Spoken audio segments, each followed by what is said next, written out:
Hello, my name is Jay Walter, and this is Rebuilding. Oliver Wendell Holmes said, "A mind that is stretched by a new experience can never go back to its old dimensions." So let's stretch our minds, find answers to problems, overcome fears, and rebuild our first kingdom.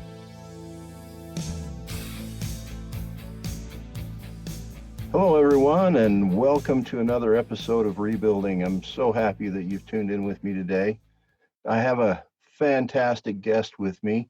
I hope that my interviewing skills live up to my guests as I try and bring out their stories and what they have for us tonight. My guest today is Scott Aaron. He's an internationally acclaimed and award-winning online marketer, best-selling author, top podcaster, and speaker. Scott Aaron is the go-to specialist when it comes to converting traffic, establishing connections, creating income using online, and building personal brands. Scott is passionate about helping fellow entrepreneurs achieve success while building their own network organically and without complicated and costly marketing tactics. His program has helped thousands experience explosive growth following his simple system. People focused and results driven, Scott's strategic approach to teaching others how to create wealth online and organic traffic is the game changer when it comes to competing in a saturated digital world. Well, welcome, Scott. I'm really excited to have you here with me today. And how about you start out, tell us a little bit about Scott and what makes Scott tick? Well, Jay, I appreciate first the opportunity to be on here. And, there's a lot of things that make me tick, but I would say the biggest thing that has always, but still true to this day, is connecting with people. And I think it's pretty prominent with what's been going on in the world in 2020 that when something is taken away from us, when connection is taken away from us, we end up realizing how much we actually took it for granted when we had it. Absolutely. And for me, I've always been, if someone was to look me up online or on LinkedIn, it says the human connection expert, because I truly feel I'm approaching almost 70,000 hours of one-on-one coaching between when I was a personal trainer, nutritionist, and now a business coach, of spending one-on-one time with individuals. And, there's something called the 10,000 hour or 10-year habit, and I have 7x that in my lifetime.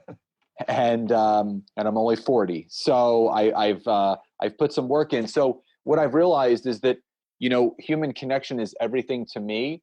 And I think now more than ever, it's showing up in people's lives in different ways, and they're realizing how important it is for them. And this is something that it's the message that I truly seek to spread to as many people as I can, with the importance of what they need to do to, truly live the best life. And if it's for business or just personal, how connecting with people leads to just ultimate happiness. Yeah, that's what I kind of try and push here on my show and teach is it's the connection. It's right now we're living in this really fear-filled environment. We've got this virus going around. We've got things that are just everybody's kind of living in a little bit of fear, and I like that personal connection as a way to overcome a lot of these fears. A lot of the obstacles is reaching out to other people. Absolutely. So how from your 70,000 hours, that's major expert in my book. Thank you. How would you go about and what would you teach people? What would you tell people how to, in these weeks that we've been kind of stuck in our houses, how do we overcome this fear? How do we face what's coming and maybe come out of it stronger or grow or have something we didn't have before? Well, I would say two things. Fear is a choice. So Yeah. that's number one. We choose to be fearful, and it's about living in the future. And, we create stories all the time, and we can't allow those stories in our head to dictate how our life ends up going. Hmm. And again, it's really easy with what is being facilitated on social media, what's being facilitated in the news. It's really easy to get sucked into that drama and the fear that is being instilled out there. But again, it's your choice. You can either live in fear, or you can be enlightened, Yeah. and you can be excited about this time. And I know people may be listening to that and saying, how the hell can you be excited about the time right now? Well, what I can tell you is that, opportunity knocks in the most inopportune times. Absolutely. And, a lot of people may feel that we're in this dark tunnel right now. But the one thing that I can tell you, if you know anything about tunnels, there's always a light at the end of it. That's right. And as long as we keep moving forward, we're going to get to where we want to be. And so number one is don't give into the fear. Number two is really seek to pull all the positives out of this current situation that you can. Whether it's you're cooking more at home than you ever did before. You're not ordering in. You're not like ordering out. You're not going through drive-through. You're paying more attention to your hygiene Hmm. than you ever had before. You're spending more quality time with your kids. You're being more socially interactive. You're finding new ways to communicate with your family, whether it's through Skype or Zoom or FaceTime. You're being very intentional with prayer or gratitude or your faith. You're just so much more present. You're stopping to smell the roses. The air is cleaner. Pollution has diminished. Money is not ruling the world right now. All these things that, if you start thinking about them, there have been some positives from all of this. Every positive Yeah. has a negative. Every negative has a positive.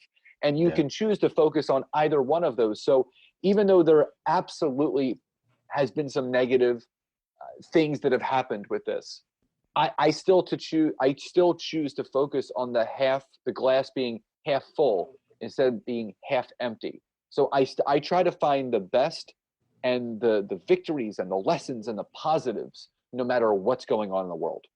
Yeah.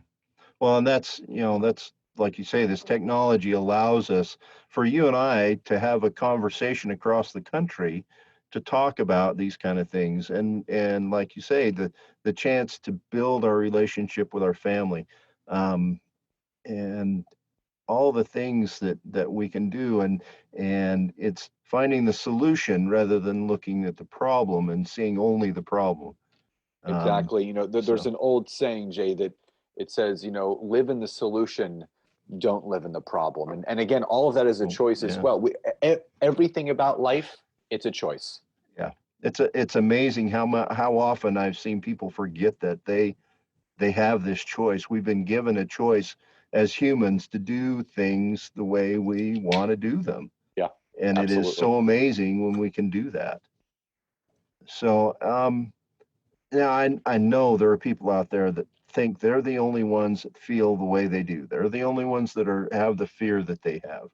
How do we get them to change their perspective again?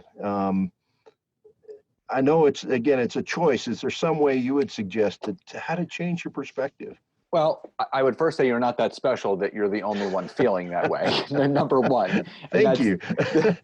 so the fact is, like, everyone thinks they're the only one going through this right now. They're the only one feeling this. Well, sorry, you're not No. that special. There are hundreds of millions of people in this country going through the same thing that you are. It's just showing up a different Yeah. way. So I think some of the easiest things that anyone can do that don't cost any money, it's stuff that I do. I wake up every morning, and I, I literally, when my feet hit the ground after getting out of bed, I just take a moment, just to feel, just to Mm. just take a deep breath, and people don't realize how amazing it is that we just woke up. Wow. Yeah. When we sleep, and this is what people don't think about this stuff. When we sleep, our body is doing that. Our lungs work, our blood is flowing, our heart is pumping without us having to do a thing. And guess what? We pop right up the next morning. Yeah. And not everybody does. Not everybody does, especially what's going on right now. I think if you have your health, it's the greatest wealth you can have. And I think if you really pay attention and focus on that, that's really intentional. Number two, now that a lot of people are at home, I would be very intentional with your time. Sit down and, if your kids are at home, I know it's crazy. I have a 7.5-year-old. I totally get it. But if you can sit down and you can basically write out a schedule, write out a day, we're going to have breakfast at this time. We're going to do Legos at this time. We're going to do family movie at this time. We're going to play, just plan out your day. Even though you're at home, you can still plan a schedule because it number one, it gives you something to look forward to. Right. And number two, it makes the day go so much faster. Trust me, when you have a schedule, when you know things are coming up, I start my day at 10 a.m. and it's now almost the end of the day and it's gone by like that. So that's number two.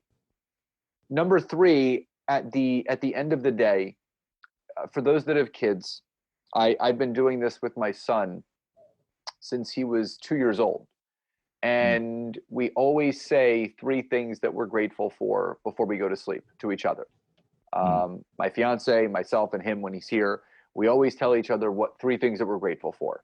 And, he says the same thing every time, but it's fine. But it's the act of gratitude. Yeah. And for me personally, after the kids go to sleep, I have a little gratitude journal that sits on my nightstand.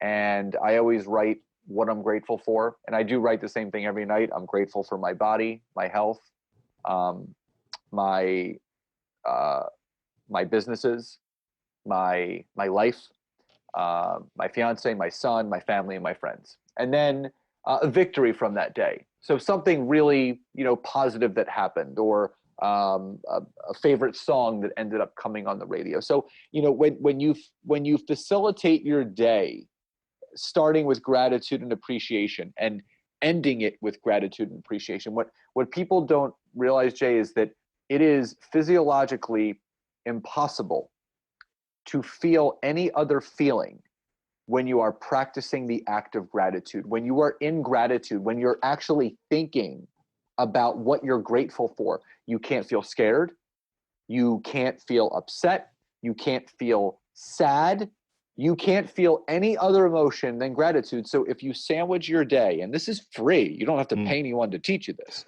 When you sandwich your day with gratitude when you wake up, and appreciation, and gratitude and appreciation when you go to bed, and you get scheduled in between while you're home, you're going to be living a much more purposeful life. Yeah. Yeah. It is so amazing how having that day scheduled, with my full-time job and doing this, part-time in the evenings. I know I missed an appointment with you because I forgot to write it down. I forgot to put it in my schedule. And it is so amazing to me how much better, how smoothly your day goes, and how the things you need to do. Yeah, it's not a rigorous thing. If something happens, you adapt to it, but the things you need to do that day. That is a good point. The gratitude, that is just, that's amazing to think that way. I know I try and do my gratitude in the morning as I kind of get going during the day and start writing out my plans. And so I hadn't thought about sandwiching at the end of the day. That's fantastic. So let's lessons learned in your 70,000 hours of experience. Yes, I'm gonna use that. That's fantastic. Please do. What kind of things did you experience that made you want to continue learning and continue on that path? Well, I think once that spark is lit, you don't ever want it to go out. So you're always throwing kindling on the fire Mm, because, the teacher is always the student. right. So I'm always learning. I'm always, whether it's reading a post or listening to a podcast or reading a book or hiring a coach or joining a mastermind, I am always learning. The biggest red flag for anyone that is about to hire a coach, if that coach is not being coached, that is a red flag, because if Mhm. that coach thinks they know everything, they actually know nothing. Yeah. So, for me, I always realized that I wasn't going to know everything and I'm never going to know everything. So I need to keep educating myself. But I end up becoming a wealth of knowledge because when you're passionate about what you do, you retain so much more. Uh, what I do is not a have to, what I do is a get to. Yeah. I get to do, I am so blessed. I am so grateful. I am so fortunate to be able to turn my passion into profit and to turn my passion into impact and turn my passion into a full-fledged business from my home Hmm. where I can be safe and I can still connect with people in a very, very meaningful way. And you know when I every year that goes by, every hour that is logged, every new relationship that I have formed, I mean, the lives that I've been able to touch, but also the people in my life that have touched my lives. You know, I said this in a podcast earlier. Cody Shewan, who's a friend of mine, best-selling author, and he was on my podcast and he shared something with me. He used to be a funeral director, and he was sharing this story how he was doing a funeral, and long story short,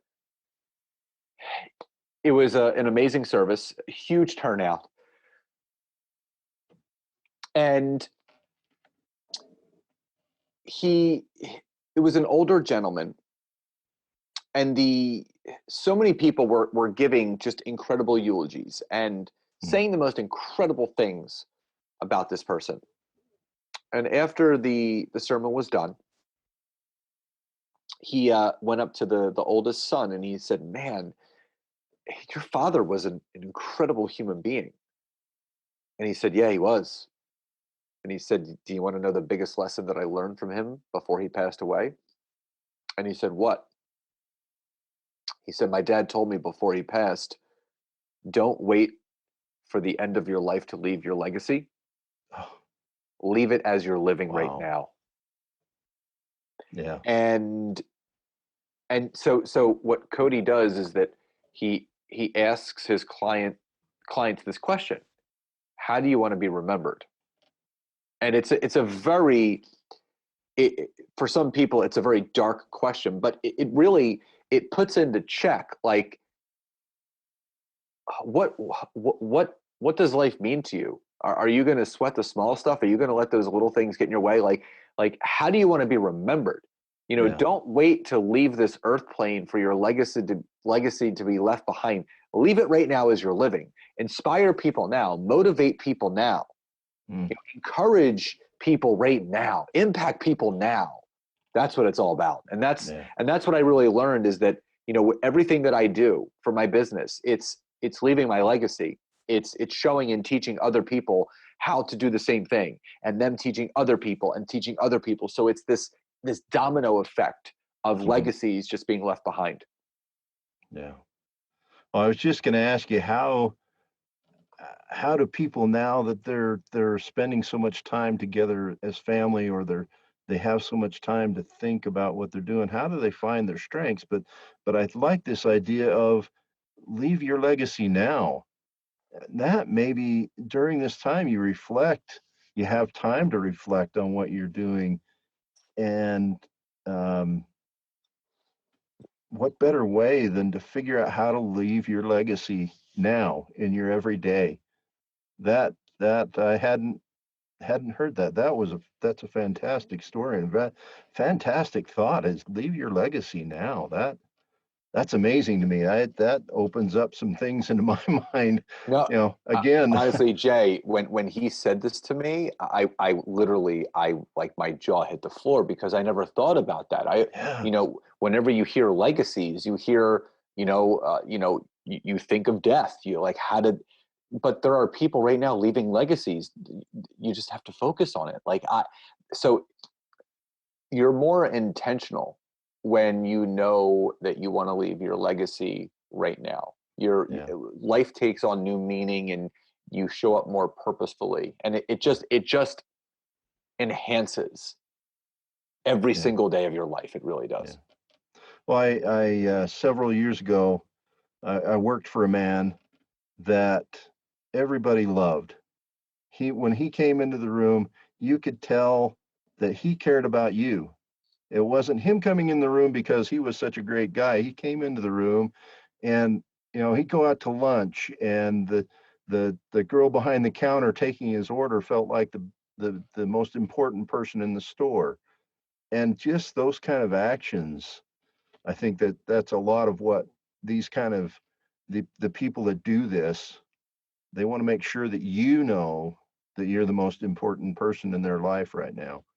And that I just thought of this man. He died of cancer a few years ago, and he's sorely missed in his community and in my life. He was a dear friend.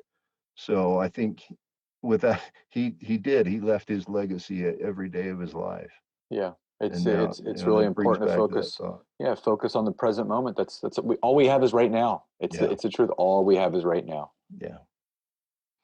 Um, so if someone came to you with challenge, well, I'm sure people come to you every day in your businesses with challenges, with um, things that they want to build.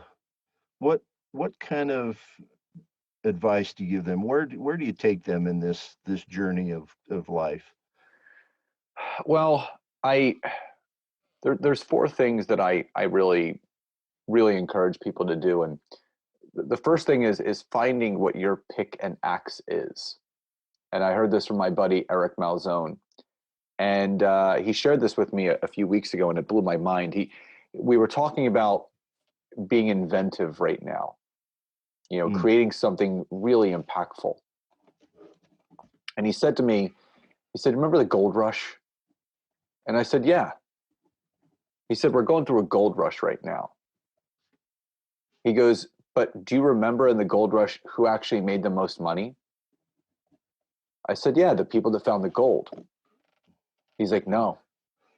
He goes, "It's the people that sold them the pick and axes so they could find the gold, mm, because not everyone found it, but yeah. everybody showed up with that pick and axe." So my first thing that I always go over with people is, what's your pick and axe? What is that product? What is that good? What is that service? What is that course that's going to change people's lives? Mm, So focus, and that's the thing. You have to create something in order to get something back. So right. creating that vision of what is that thing going to be that's going to allow you to live the ideal life. That's number one. Number two, it's making sure, whether you're resistant to it or not, making sure that you're available, visible, and present on social media. Because no matter how young or how old you are, it's where people are right now. And especially right now, people are spending a great deal more time on social media than ever before. So the more that you can be present and visible, that is going to really have you stand out. Mm, Number three is doing more asking and listening than pitching and selling. mm, You know, whenever you're looking to create an ideal anything, the natural thing for us to do is to sell ourselves, to sell a product. right. And again, no one wants to be that sleazy salesperson, but you know, when you're passionate about something, it's natural for us to talk about it with others. But my advice to people is that you have to earn the right. You have to build that know, like, and trust to enable yourself to have the right to then offer the sale. So the more that you can make yourself available in that way, where you're asking questions, you're educating your audience, you're informing your audience, you are just delivering value in everything that you do, whether it's at a networking event, whether it's at work, whether it's at home with your family. What you want to show up as the world-class version of yourself all the time. And when you can become a good active listener, and this is something else that I heard when his name is, I can't believe I'm forgetting his name, the prime minister of South Africa, Nelson Mandela. Okay, yeah. So Nelson Mandela, when he was younger, he took a friend of his to the tribe when his father was still alive, and they were hanging out, and he was watching his father, and his friend, he was watching his father conduct a tribal meeting. Mm-hmm. And his father was sitting there, and everybody else was talking. Everybody was talking, except for his father. His father was just sitting there. And after everybody was done, he spoke. And so Nelson and his friend walked up to his father, and he said, "Father," he goes, why did you let everybody else talk and you spoke last?" And he said, "How am I to be the best leader if I am the first one to talk? The best leaders always listen and speak last." Mm-hmm. And it really reminded me that no matter what we're doing, we have to listen to people more. Yeah. We have to open up our hearts. We can't be so quick to think about what's the next thing to say. So really educating and informing your audience. And finally, the fourth and final thing is over delivering and under promising. There's a lot of people that make all these wild promises of this and success and money and business. I pride myself on over delivering and under promising on everything that I do, whether it's something of value that someone invests in me or my free resources. Mm-hmm. I've created a ladder of resources for people to plug into where they don't even have to work with me. They can download a free PDF. They can listen to my podcast. They can buy one of my $15 books. Mm-hmm. But when you spend all of your time pouring into people with your pick and axe product, where you are visible and present, where you're educating and you're informing and you're over delivering and under promising, that's when a legacy can be left behind. Yeah. Wow. That's amazing. That is profound. And that's, yeah, I try, being an engineer by training, I do have that in the back of my mind that I always want to over deliver and under promise. And so, yeah, put in those that context. That's amazing. So Scott, I know we're coming to the end of the time you have available. How can people get a hold of you or get your books or? Yeah, my website houses everything. It's www.scottaaron.net. It's got my two latest books, both of which I was grateful enough to hit bestseller a year apart. And then I have my free download on there, my podcast you're able to listen to from there. And I'm also very omnipresent on social media. So you can find me on Facebook and LinkedIn under Scott Aaron, and on Instagram at Scott Aaron LinkedIn. And obviously, I love connecting, so don't hesitate to reach out. All right, sounds good. Well, thank you so much for your time, Scott. I really appreciate it. It was an information-packed half hour, and you promised me before that you could deliver a lot of information in 30 minutes, and you delivered. So promise kept and over delivered. So Well, thanks Jay, again. I appreciate the opportunity, and looking forward to doing this again someday. And again, I'm just grateful for you and the opportunity that you gave me tonight. All right. Well, thank you so much for your time. Thank You you. have a good night. As always, thank you for listening to Rebuilding. I hope that you have heard something today that will help you on your path to rebuilding your life. If something resonated, if you felt a call to action, please take that action and rebuild.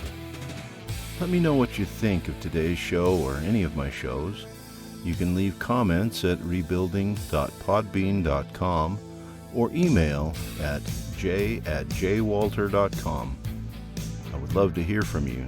Comments, suggestions, and topics that you would like me to cover are always welcome. Remember, a dream written down with a deadline is a goal, and a goal achieved is a dream come true. Until next time, I am Jay Walter, and I am always rebuilding.